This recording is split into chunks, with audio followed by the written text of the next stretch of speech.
Should Christians cuss? How the would I know? Hey, hi, hello. We're back with the Life, Liberty, and the Pursuit of Beauty show. A little rhyme for you. We're doing good. We got Bobby Ross here today. He's a good man. Good fellow who'll get me through the day. We're talking about should Christians cuss, and we're really talking about something that is a lot more profound than I think we give it credit for. People talk about this all the time. I've been in many discussions about this for some reason. I don't know. I don't have a very, I'm not much of a sailor, you know? I don't really say a lot of cuss words. Mom, I don't say any. Definitely not. Anyways, should Christians cuss? It's a very profound question. I don't think when we ask that question, we realize how cosmic it really is, how transcendent it is, because we're talking about what is the nature of language, and also what is the nature of man? What is his role here on Earth? And I want to talk about that. All right, so I want to lay out the cosmic structure of cussing for you, so that after I'm done, you can just go out there and cuss like a sailor. Just get it all out, you know? Actually, don't do that. You'll probably be judged. But hey, it's fine. Judged by not just man. Anyways, we are talking about the cosmic structure of cussing. And really what we are trying to answer is, what is the cosmic structure of language? What is language, and what is man's relationship to language? How are you meant to act in the world? And to begin, I want to start where everything begins, in Genesis.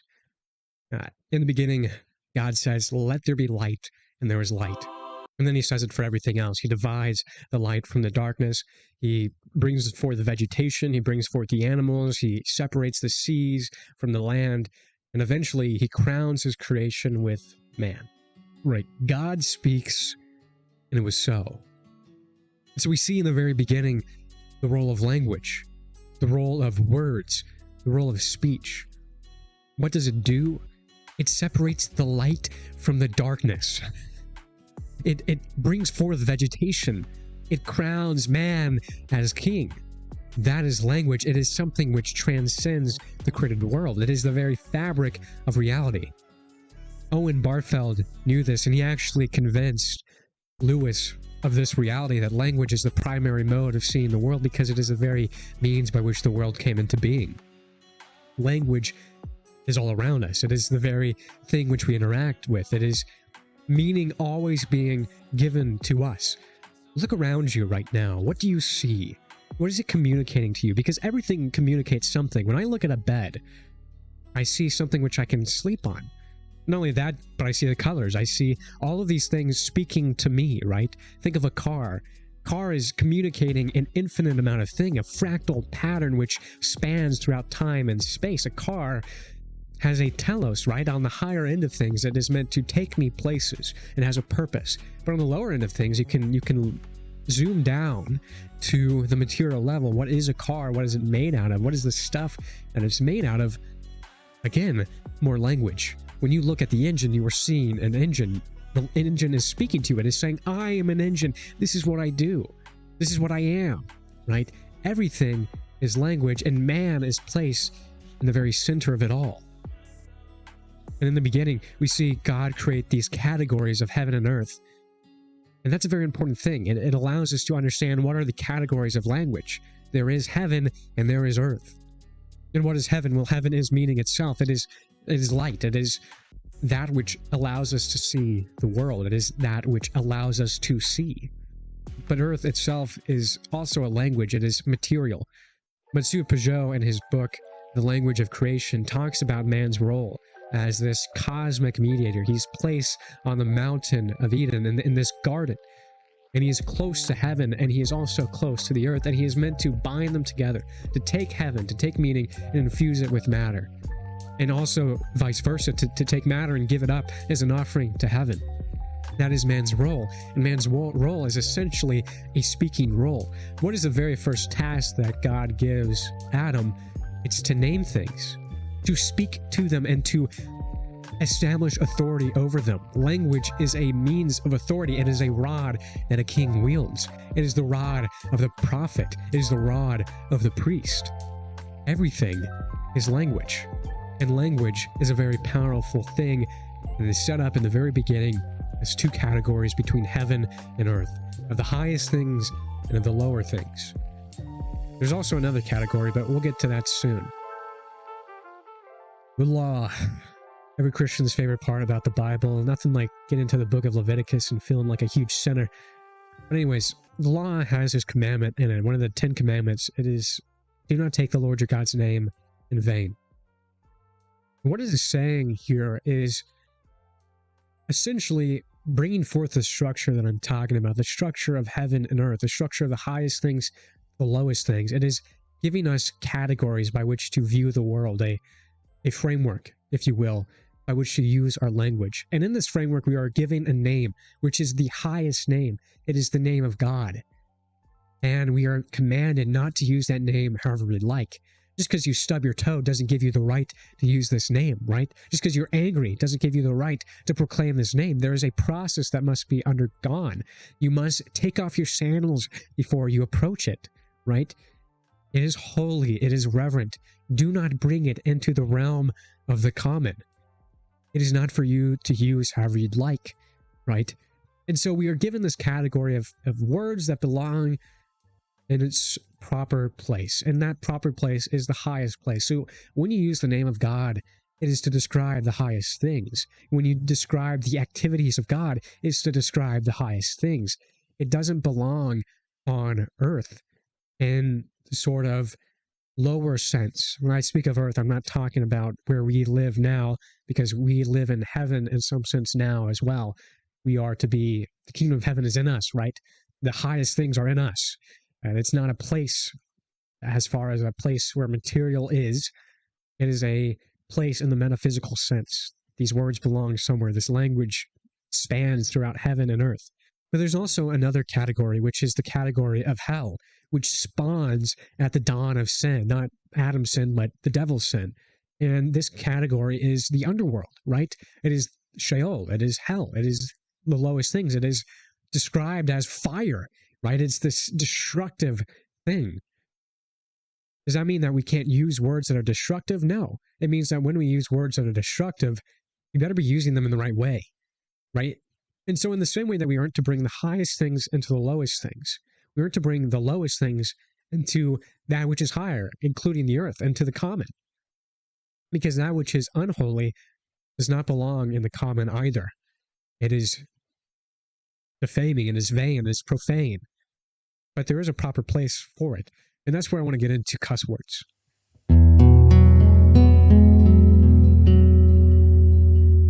We call a man healthy who can bend down and pick something up off the floor. But we don't call a man healthy who bends down and stays there. And that is my caution to you swearers out there, you cursers, you rapscallions, you. Be careful with the language you use. Because the language that we use either has the ability to hold reality together or to tear it apart, to fragment it. That is power that you should not use flippantly. And this is what I want to go with cursing. When we use cursing, we are typically describing the worst parts of something. Think of the F word. The F word isn't describing the holy matrimony and the holy love of a married couple and that process. It's almost always describing the filth, the garbage, the most profane thing about it. And so I think cursing belongs in that third category, that category of hell. Does that mean that you shouldn't ever curse? I don't think so. Makes you think that there may be times where it is proper to curse, and those times are when you are in the midst of hell. If you are in the midst of hell, if you hear the shrieking, if you hear the cries of terror, describe it as such. Say that this is hell. This is horrible. This is fire. This is flames consuming, right? Describe it as such. If you were to ascend into heaven and were to give a report to God, would you describe it using only heavenly language? Or would you describe it using the language which is proper to it? This is where you must be careful, though, because you don't want to bring hell into heaven, right? You want to describe hell as such. You want to actually descend into hell. And this is the thing. When you go into hell, you are meant to descend, not to ascend. If you are ascending into hell, if this is the heights of your language abilities, then you are just vulgar. You don't actually have the ability to stand upright. You are remaining in the depths of hell. Don't. But we should take our example from Christ. Christ himself doesn't only remain on earth, he ascends into heaven, right? He fills those categories, but he also descends into Sheol, into hell itself, and he frees the captives. When he saw hell, did he describe it as heavenly? No, but he came as a light. He came as a light to free humanity, and that is what our language is meant to do. So this is what I would say. Cussing is very powerful. Don't use it flippantly. These are powerful words that you wield. If you are in hell, describe hell as such, but if you are in earth, don't describe earth as hell.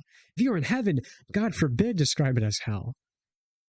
The only thing you're going to do is get caught in the flames. The only thing that is going to happen to you is you're going to be consumed by the very language you use.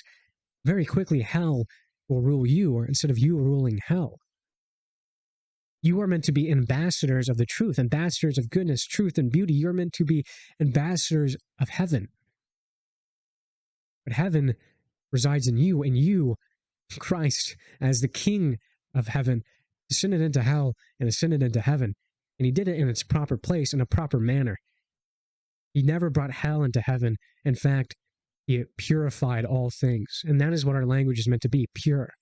But I would caution you people that say that there's no room for cussing to take our example from Paul. Paul himself uses very harsh language because he was in the midst of hell.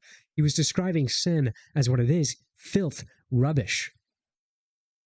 He described it as bleep, scubala. This is a very, very strong word. A word that is talking about dogs, which dogs themselves are not very highly elevated in Jewish society. He's describing what dogs do when they eat trash and barf. This is not beautiful language, or at least language that is holy. This is describing what is a very filthy thing, and he has to use language that is very filthy in order to describe it as such. And this is a thing. Our language is powerful, our language is strong, but our language is meant to reflect reality. We as Christians are meant to reflect reality.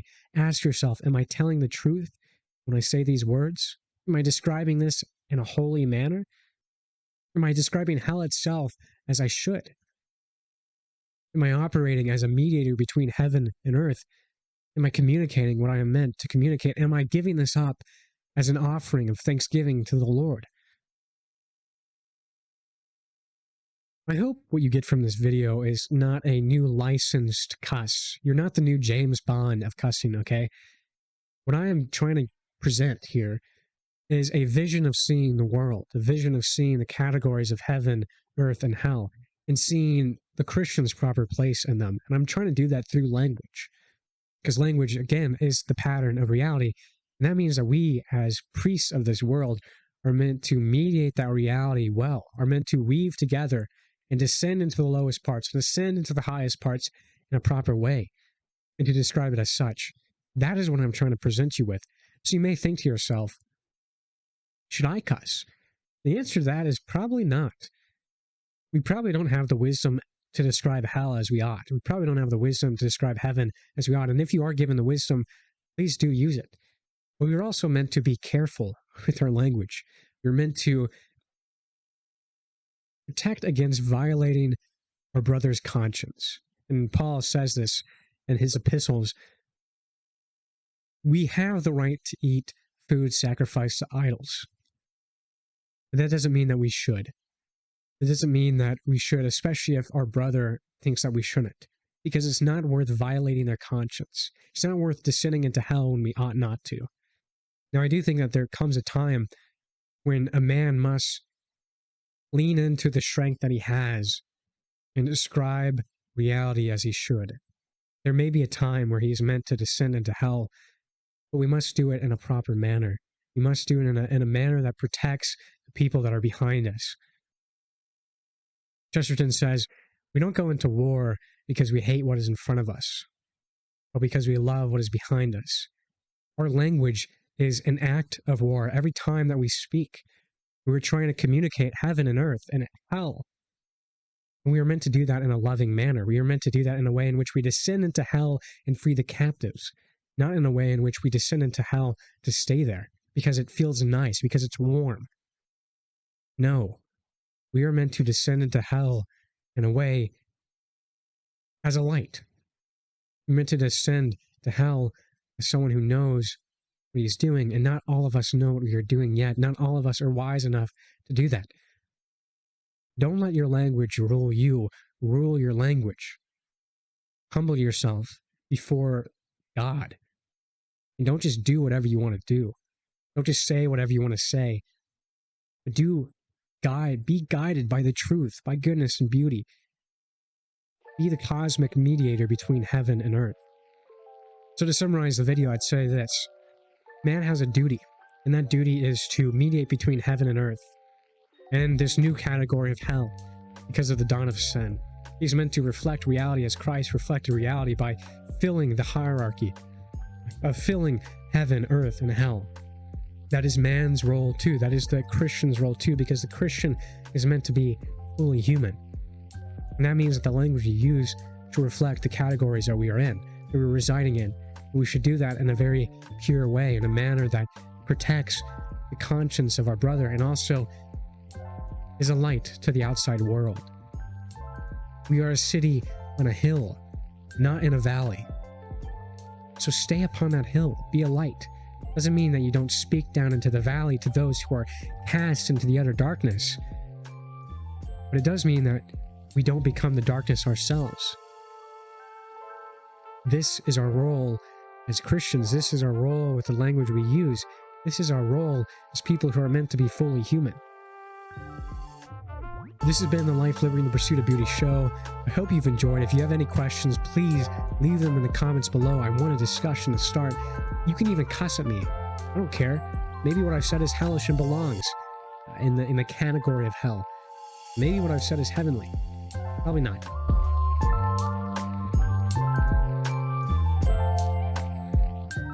Mm-hmm.